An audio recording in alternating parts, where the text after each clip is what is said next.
It's a new year in real life. It's a new year in Football Manager. We are back on the 2nd of January for a double away day. And well, LLBM, my little mate, this man might be the star player of the save game so far, dare I say. I feel like we've not sung his praises enough. So far this season, 20 league goals in 25 games. It puts him second in the top goal-scoring charts. And when you look at his goal-scoring record over the years for us, he's now up to 85 goals in Guernsey colours. He's now also played over 100 games for us, and I'm very much hoping he's a player who will get to 100 goals and beyond. Whether or not he can do it between now and the end of the season, I suppose remains to be seen. We are back for a doubleheader against Newport and Dagenham and Redbridge. One team at the top of the table, one down at the bottom, but two games I really want us to win because we are kind of close to a playoff spot. We've been chasing down this playoff spot for a while. We're very close to being there. You might have noticed as well, with it being January, transfer windows open around the world, stuff's going on. I've signed 2 new players as well. But before we talk about those, let's run the intro.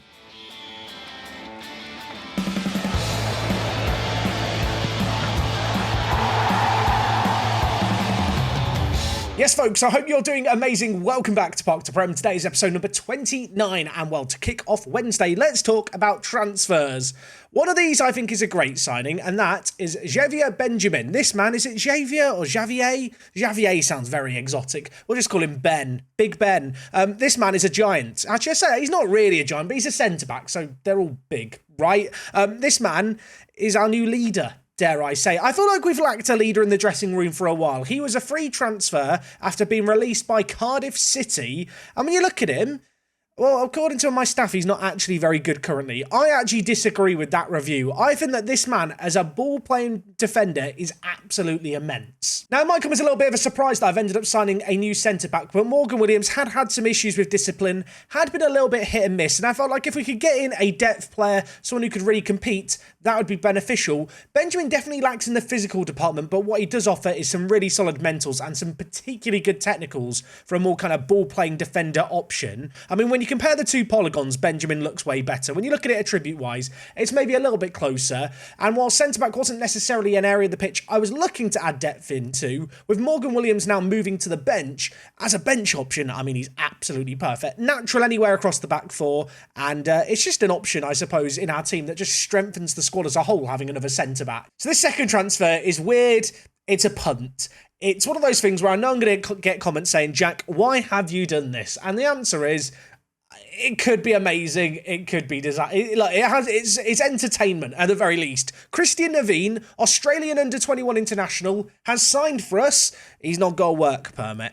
Look, he was released by Hertha Berlin's B team. I spotted him just going through the national youth teams of Australia. Let's ignore the fact that I did have to pay kind of £25,000 in work permits. The man has a value of £50,000 to £300,000. I'm looking to loan him out to a club where he can go and get football. And my hope is that either he gets a work permit, in which case he would probably walk straight into our starting 11, and if he doesn't get a work permit, at least I can sell him on for some money. I mean, I know there's some Australian viewers who stay up for these videos in the middle of the night, every night that they go up, because it's not midday where you are when the videos go up. You guys are probably loving this right now. I'm hoping he gets a work permit. He's great for £75 a week. Yeah, just a shame I had to pay £25,000 for him not to be able to play for us. So those 2 new signings are the only new additions to the squad since you were last here. No real starters in the more attacking midfield areas. That left mid spot is still an area I'd like to get someone in for before the end of the year. Since you were last here, we've actually played 10 games in all competitions, and 9 of those in the league, and it's been a really, really good run of games. Lots of wins, not many draws, and having lost to Sutton 3-0, somewhat embarrassingly, we bounced back pretty well with an extended run of great form. We beat Yeovil 3-1, we then beat Spennymoor 1-0. The only defeat in this run of games was actually against Woking, a 2-0 defeat away from home. They were a good team in that one. Against Barrow, a 6-2 win. And I'll tell you what, the goals have started to flow. In this game, Farquad and Mabulu on the score sheet. Things you love to see. Elsewhere, Williams actually got in on the score sheet as well. So, yeah, he got on the score sheet. Then I replaced him. So after a very good November, we went into a December month packed of league games and we won the first 3 of them. 3-1 against Walsall was a great performance. It was a lot closer than that kind of suggests. We were actually a goal down at half-time before a great little fight back. We then beat Boreham Wood 4-1, and then St Albans, who we played right at the beginning of the season, they are right down at the bottom of the table. We beat them rather convincingly 3-1. Unfortunately, that was the last league win we were going to get, because having beaten Curzon Ashton in the FA Trophy, things haven't gone quite to plan as of late. The first of these games against York City. Of course, York City away, an away day that we love. Our players didn't really quite love it as much. You can see here the form was pretty poor across the board, including by Brandon Charles, who as of late has been a really good player for us. You can see here his goal scoring form's been good. 7 goals in his last 10 games, and you can just see by the recent splurge of green bars, he's been in a man in form and a man who has started over Farquad as of late. Sadly, he couldn't get a goal in this one, but he did get one of 2 goals as we took on Dorking Wanderers. Unfortunately, it was another 4-2 defeat. 2 defeats in a row. That's something we need to turn around today. Dorking, a team who are good. I wouldn't say they're great. They're currently in 14th, so to slip up to them was disappointing. But if we just look at the league table as things stand right now, due to lots of teams in and around the lower echelons of the playoffs kind of slipping up, losing a lot of points, we are still within touching distance despite 2 recent defeats. We had, for a short period, been settled in the playoffs. It had been quite nice. Of course, as we got closer to the time I was going to come back for the video, we started to lose, because that's what seems to happen this season. So just having a little bit of a look at our squad as it stands at the moment, we're in a good little position. We've been rotating things around, although we have got a largely settled team. In terms of top performers this year, NLBM's been right up there, as has Morgan Williams, who I've just discussed about how I'm dropping him from the first team and I brought in Benjamin. Truth be told, I think it's actually going to be Williams and Benjamin playing alongside one another. That because Sam Roscoe didn't play very well in the last 2 games, and I think he needs a game to sit out and think about what he's done. Of course, NLBM was leading the way with his goal scoring. Brandon Charles has obviously emerged on the scene. 7 goals in his last 10 games has seen him become the club's second top goal scorer. Behind him, it's pretty evident there's a bit of a drop down to the next goal scorers. One man, though, who deserves a lot of praise is Harry Kite. This man seems to score good goals all the time. Lots of long-ranged efforts for the centre mid. An ever-present part of our team. 6 assists, 5 goals. Very, very good player for us this year. I don't know if it's down to our system or just the kind of positions themselves, but the fullbacks within our team really don't ever seem to get good ratings. Tony Gallagher's been out for a while with an injury, but he is going to be back and fit today. 6.7 rating this season kind of shows you he's not been all that great. Elsewhere, Ryan McGuinness has been on an okay run of form in his last 5 games, but in general he's been very, well, meh. And I suppose that is indicated by his 7.73 rating. On the one hand, I want to be concerned. On the other, I'm trying to now recall if I've ever had wingbacks get a good rating during my time here at Guernsey, and I don't think it's ever actually happened. Today's first match of the episode is going to be against Newport County. Pre-season, they were one of the media darlings. They were predicted to win the league. They're currently up in 5th. They were relegated a couple of years ago down to the National League, but actually haven't made the playoffs the last 2 years. They're currently in 5th. We could potentially, I think, leapfrog them during this episode if we win both of our games. That said, it's going to be a bit of a tall order, but miracles can happen. Why can't we believe one will happen today? So for this game against Newport, we are hopping over the border, not just to England, but to, Wales. We're heading to the south of Wales, just outside of Cardiff and Newport, and somewhere around here, there is a football pitch. Rodney Parade, great stadium name, next to a river. This is giving me Maidstone vibes already. I'll level with you, aesthetics and first impressions from the satellite view, lacking. It doesn't look particularly appealing, does it? I've gone on Street View. This, I think, is the stadium to the left. Where is the entrance? Okay, there's gates here. Lovely graffiti. I can't go. The traffic's bad, isn't it? I can't go down this way. I mean, the stadium itself is really, really nice. This road is bizarre. I mean, does this count as a car park? This can't count as a car park, can it? I was just admiring the fencing around the edge. Someone has really been working on their handwriting. What does this mean? This has... If you're from Newport, is this... Am I discovering Welsh gang signs? Is this maybe a signal for the sheep uprising that's going to happen in Wales? Why is there so many of them?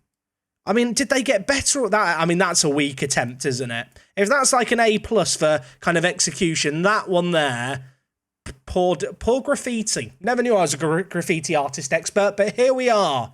I think I might have found the front door, but I'm a bit confused as to why it's NRFC. I thought it was Newport County. Why is there an R? I'm very confused. I mean, on the Jack does an away day scale, I'm struggling to find somewhere to put the arrow. I think that we did discover a entrance of sorts to the stadium, but it wasn't great. Should we just go and visit the rugby club next door? Do the rugby club have anything more interesting to look at? I mean, is this the equivalent of fraternising with the enemy? Wait, can we go in? Wait, what is that? We can't go further than this. Wait, I'm so confused. So is this like a park next to the stadium? I found the entrance to the football stadium. I think I can be forgiven for the fact I didn't realise this corner here is the entrance to this football stadium. This makes no sense. I want to go look at it again. I've never been to a football stadium where you kind of go through the gates and then there's a park next to the stadium. I mean, this is as close as I can get. It's a weird away day. Newport County fans, am I an idiot or is this weird? Is your club normal? I'm not even sure. I thought maybe I could salvage the away day with some Google Earth footage, but bad news, it's been run over by a steamroller, and because we're in Wales, the Google Earth hasn't got 3D. So, yeah, I mean, it's hard to rank this away day. Questionable graffiti, an entrance kind of to the stadium, I think. Some weird park next door. I mean, they've got a car park, I think. I'll tell you what. 4 out of 10. Sorry, Newport fans. I feel like I've done you dirty there, but I can only go off what's given to me. So for today's game, we have got a couple of players missing from the team. Charlie Osborne and Will Merry both suspended. 2 players who potentially would have started this one. Elsewhere, you might notice Farquhar has moved down to the bench. Charles is going to be starting for us today. I think he has been our better striking option versus Farquhar, especially in the recent run of games. Elsewhere in the team, Rossi has been really, really hit and miss. He had a really good month in November. December has been a little bit questionable for him. He's been in and out of the team due to suspensions and also injury. And to be honest, I'm going to bring him in today and just hope he can have a good performance. With Merry out, the only real players who could come into play instead would be Katongo or maybe Valentin, the Frenchman, who's still yet to really have an impact at the club. But he finds himself on the bench just due to all the suspensions and stuff. So if we get desperate, maybe he comes on over on the left-hand side. Like I already mentioned as well, Roscoe dropped for today's game. We are going with Benjamin, the new centre-back, alongside Morgan Williams at the back. 2 players who I can trust, I think, to get a performance here. 2 players who have been in some very, very good form, but haven't yet played together. So this is a bit of an uncharted, unknown situation. We'll see how this new defensive pairing works out. I don't want to criticise Newport County too much more. I've already done them dirty over their stadium. What is this formation? Why are you playing 3 centre-backs with 2 wing-backs, 2 defensive mids, and then just 3 players up top? Like, why are you the way that you are? I mean, maybe it works. They're in 5th. As much as I want to criticise it, maybe it's a pragmatic way of playing football. But as someone who likes goals and likes attacking, I can't get on board with it. Anyway, there's a bit of action going on. We've cleared it away. I don't know what's going on between the centre-back and the defender here. I thought for a second we were about to catch them out in possession, but Newport County break the press. Of course, they're going to have that triangle of players in the final third, the strikers and then the centre attacking mid just in behind. Got to be a little bit wary of that and how the centre attacking mid might operate behind our midfield. But I'll tell you what, if Kite reads the ball like that, maybe we don't need to worry about what's going to go on behind him. Any other player, and I don't get excited about that, Kite scores from there on the regular. I was really starting to believe that was going to go in. 26 minutes played here. That shot by Kite, the only shot we've had on target thus far. But after a slow start, we are finding ourselves in this game a little bit more. We've only had 37% of the ball. They are having so much of the possession, Newport County. But truth be told, after an early flurry of chances, they are not doing anything with it. I'm going to go for a shout, demand more to end the half. Can we end this half on a high? We've definitely been improving throughout. With 2 minutes left, is there going to be another highlight this half? Is there, Football Manager? There is. Okay, I'm going to be honest, didn't think that was actually going to happen. That's caught me off guard. Kite, I don't know if that's a shot or cross, but he's found Rossi, who's found the back of the net. And I'll tell you what, it turns out if you ask Football Manager for highlights and chances, you'll get them. Rossi is doing some Irish dancing.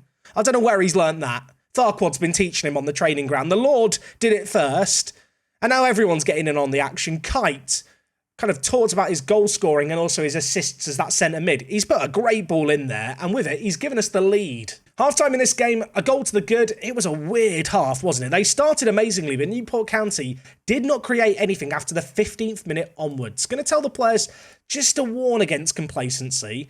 They've got a few players on bookings, Newport County. They're going to want a good start to this half. And I'll tell you what, oh my word, it's hit the crossbar, that free kick from range. I didn't think it was going to go anywhere near the net. I was expecting him to cross it. The shot nearly went in. We've blocked away the second effort. That's not the start to this half I needed. Right, you know what? Willix is playing bad. Charles is playing bad. I think I'm going to bring in Valentin, the Frenchman. He's had 3 appearances for the club. He's averaged a 6.5 rating. But maybe today's the day that he can put in a good shift. Kite to Yubua. To Charles now, who I was about to take off, but if he gets involved now and scores, maybe I'll keep him on. Rossi has got another goal this game. Gianluca Rossi, he's got 2 goals this game. He's only scored... what celebration is he doing? He's got a celebration for everything. He's only got 4 goals this season. 2 of them have come today. Out on that right-hand side, cutting inside, Charles to NLBM, played it through to Rossi, who, of course, is only here on loan to the end of the season. You might remember we sold him in the summer. Good finish there by him, and it doubles our lead. Newport County maybe going to be looking for the immediate response, though. We can't get too carried away just yet, but a win here against the team in 5th would be really, really good. Away from home, especially having lost our previous 2 games, feels like we're consistently this year getting good results against the teams above us, which can only bode well if we go into the playoffs, but there's still a lot of football to be played between now and the end of the season when the playoffs will come around. Williams to Kite, Gallagher at left back, coming back from injury, plays it to NLBM, who can't win his header. Owen is now going to look to get it forward. Williams wins the header. So far, so good for our centre-back pairing, although I was about to say I might have just jinxed it horrifically, but I'll tell you what, Sean McDonald in goal has turned up with another good save. I don't sing McDonald's praises enough, do I? He saved a penalty last episode and I barely gave him any kind of credit whatsoever. He's been really, really good, the keeper. Might be called into action here again. Ball's at the edge of the box. Lissa to Kendall, takes it down, but Rossi, the 2-time goal scorer, gets it away from danger. Right, Willix, off you come. We're going to bring in Valentin. And you know what? Elsewhere, I'm going to bring in Kitongo at striker. Kitongo, still just a useful squad player for us. Not got on the score sheet recently, but he's the kind of weird player who will either turn up and now have the best appearance ever off the bench, or we will just not notice him between now and the end of the game. There's no middle ground with Kitongo. He's great or he's awful. I'm going to have to hope it's the former, because it's now 2-1 and the subs have just happened. Thorpe whipped in the ball near post, and I tell you what, there's 5 players in green under it and none of them have won the ball, which is not very good at set pieces. A little bit worried that I'm going to regret making that double change as early as I did. Maybe I should have, saved those subs for when we might actually need them. So far, Kitongo and Valentin, neither of them putting in a great performance.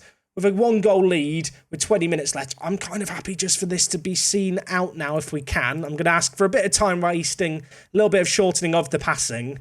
Still have got a sub in my back pocket. You know what? Yubua on a booking I do not love. Iwumene, the Polish prince, come on down and save the day. This man has been such a good impact sub for us.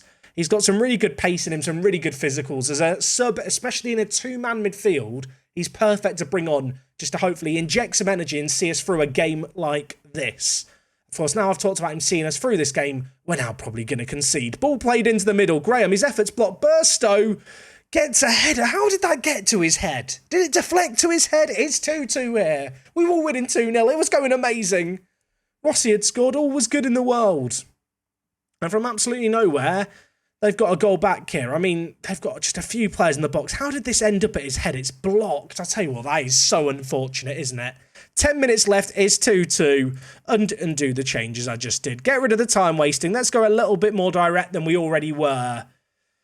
Ah, that's annoying. 7 minutes left. Newport County looking to play it out from the back. Of course, with all the players they have back, they are able to play it out kind of efficiently. It makes it difficult for us to press and kind of mark all the passing lanes. There's always going to be someone open to play out from the back when you kind of play this system that they are opting to play.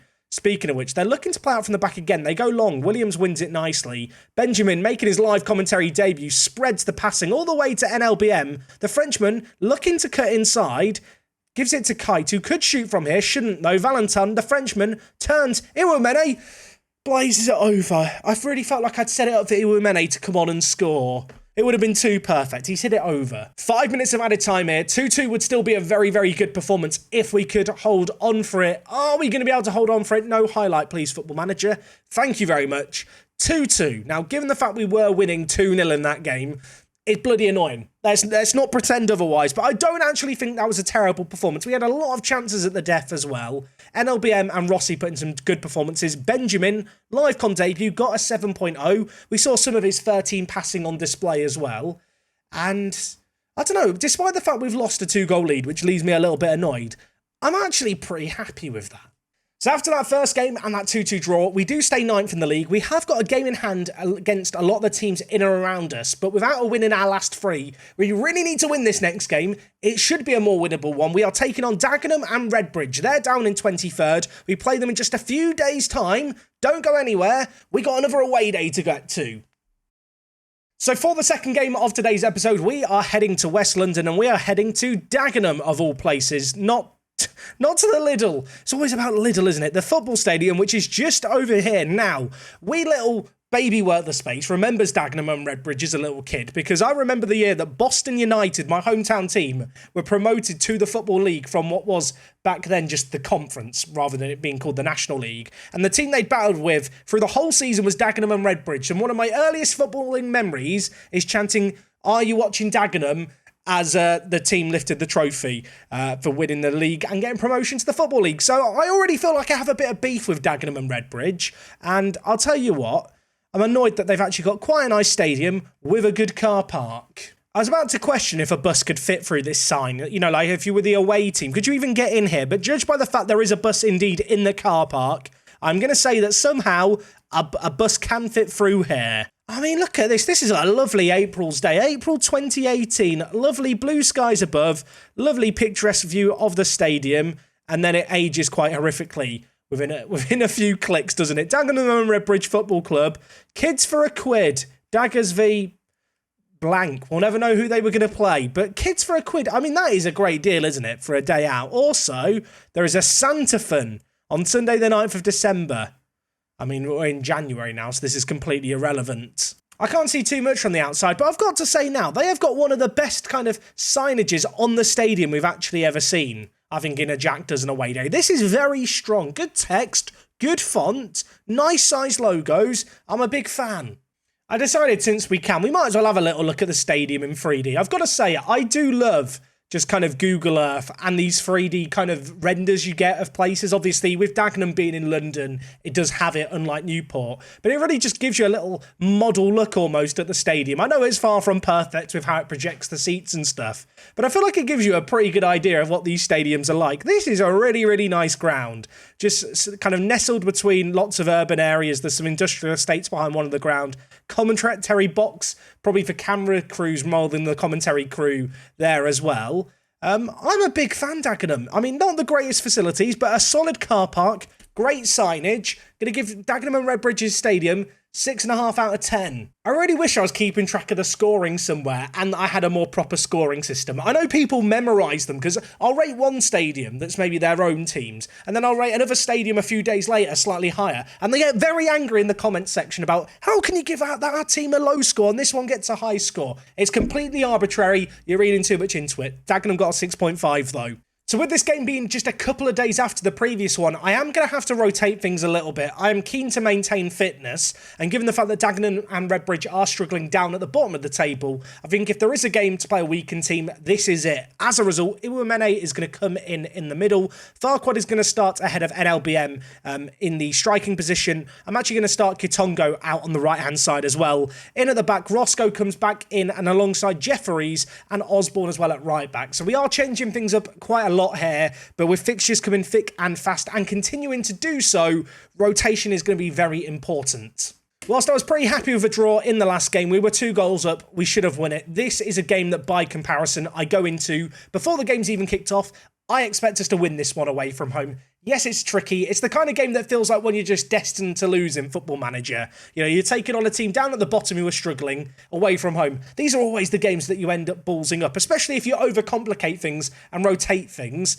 Naturally, rotating is exactly what we've done here, but I'm hoping it's not going to come back to bite us. This has been a weird season so far. If we want to make the playoffs, we absolutely have to win games like this, and while we might have a chance going forward, the ball played towards Charles, Rowe picks up the ball and gives it all the way back to the keeper, who's going to try and play out from the back. He actually gives it straight to Willocks. The blonde beast hits it, and I mean, I feel bad for Dagenham and Redbridge because that goalkeeping is absolutely awful. I mean, after this, their goalkeeper is surely going to be transfer listed. Listed. Genius. I'm a genius. I mean, what was this though? Willocks, I mean, he's absolutely baby-legged that. That is a hospital pass of a shot, and the keeper's just not dealt with it. McDonald with the ball, laying it out to Roscoe. Roscoe, of course, sat out a game to think about what he's done. He's already picked up a yellow card. So the experienced centre-back is going to have to be at his best behaviour. Brandon Charles looking to bring it forward into the wide areas, has so much pace. Always lacks a little bit in the mentals department, but on this occasion, he's made the right decision. And I thought Kibua was about to score an absolute screamer. The keeper has managed to just about tip it over. I'd argue that was a harder shot to deal with than the one we scored from. There is still a corner for us to maybe make something happen from, but they are going to deal with it. Kibua, wide to Willix. Is there still a chance to maybe get it into the middle? Back post it goes, but Rowe away from danger. And barring Benjamin working some magic, I think that is the chance gone. Jeffries on the near side. That man who we gave the token penalty to yesterday, unfortunately, is throwing there, lacking a lot. And we could be caught out here. Thompson on the breakaway, one-on-one, and I mean, I want to say McDonald had that covered. I don't think he did have it covered. That shot only just went over the bar. Couple of minutes of added time here at the end of the first half. Maybe a tad fortunate after that one-on-one miss that we are still in the lead here. Of course, we're now going to look to take that opportunity and that chance we've been given. And a second goal here could be massive. How quickly a football game can change. Dagenham with a chance to draw all level. It was wasted. Carl Farquhar, the man, the myth, the Lord, he nearly... Well, I was going to say he nearly missed that. He didn't nearly miss it. It was a good finish in the end. He's the kind of player who I would have been very confident was going to score this a few years ago. This year he's been a bit, but I'll tell you what, that was a good finish. Also, that's the terminology for what he's been this year. He's just not quite been consistent enough. Anyway, at the break, 2 goals to the good. Very, very fortunate in one sense, but still very, very pleasing, the overall performance. Despite that one breakaway chance, Dagenham really didn't create much in this game. Maybe a slight concerning over the number of yellow cards here. And in fact, you know what? Let's be sensible. I'm going to bring in Williams at left back, and I'm also going to bring Harry Kite back into the team. The players who I wanted to give rests to, they've not been given very long rests here, but I can't afford to go down a man. A third goal would be massive, though. Katongo was lurking away at the back post. Kite runs onto it, and I don't know why he shoots from range so much. I really wish I knew. Thompson with the ball, dispossessed for a moment, but actually managed to keep hold of the ball, and there could be a chance here. Ball was squared dangerously, but no one in the middle for Dagenham. They're just not committing men to the attack. Brandon Charles was sniffing away there for the second ball, but Dagenham able to deal with our clearance and looking to bring it forward again. Benjamin missing his header, not for the first time in this game, and Dagenham find themselves back in this match. That was not too dissimilar to the chance that they wasted in the first half. And I don't want to throw the new signing under the bus, but Benjamin, what are you doing, mate? Wake up. Good finish as well. That was very like the Farquhar finish.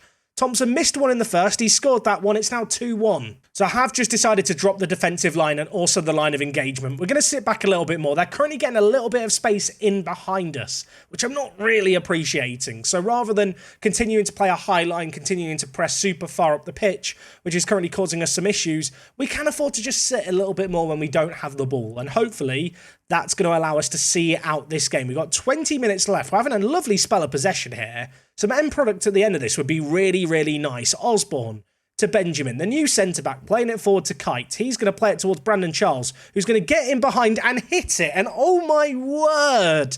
I mean, the finish itself is outrageous. He's now doing some breakdancing as well. I think our players are all just doing Irish dancing in their free time. It's absolute madness. The build-up play here was really, really nice. Harry Kite with the ball through, and Brandon Charles, I mean, we know he's got pace. He used it there. First time finish. That was furiously hit into the top corner, wasn't it? Wow, what a strike that was. I want to believe at 3-1 this game's done. I know that's not how Football Manager works, but it surely is done after that. He's just murdered my man on the pitch. Is Farquhar okay? He's running away. Farquhar, are you okay? Kyle? Miles Daff. He's just tried to bring death to my players. That's what the kind of comma stands for.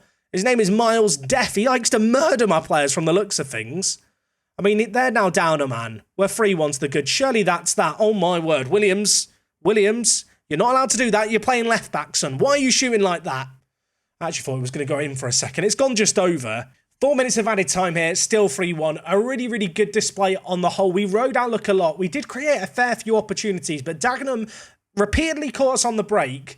But what we did do was manage to get some really big stops out of McDonald in goal and go up the other end and score a few unlikely goals. And sometimes you need to do that. Sometimes you need to win ugly. Today was a very, very ugly win. So with that win, we do move up to 8th place. We have got a couple of games in hand on the likes of Chesterfield, who are currently 4 points ahead of us. That said, we are probably just outside the playoff picture as things stand right now. That said, There is still 18 games left of this season. There's still a lot of football left to be played. So as I sit here right now, we are still in the FA Trophy, but to be honest, our main focus has to be the league. With that in mind, I'm thinking we're going to come back around the start of March. We've got a game against Bromley, who are currently in 2nd. We also have a game against Barnet, who are currently in 12th, a team who only a few years ago were in the Football League. A good little squad that have been struggling a little bit as of late. You can see, in fact, they were only relegated last year, so maybe a tad surprising to see them struggling so much. There is also a slim chance we'll have our youth intake during next episode. That said, if the preview is anything to go by, there's no reason to be excited for that. E's and F's across the board. It's not particularly pretty. I think that is just about going to wrap things up for me today. Let me know what you think of the signing of Christian Naveen. Have I lost my mind signing this guy without a work permit? I feel like it's a gamble worth taking, but we'll only know in a little bit of time. Hopefully we can get a loan for him. Otherwise, he's just awkwardly going to sit around for the next 6 months. We, of course, will be back tomorrow for more Park to Prem action, so hopefully I'll see you guys here, same time and place. If you've enjoyed today's video, do drop a like on it, and until next time, it is me, Jack, and I'll talk to you in a bit. I'm out.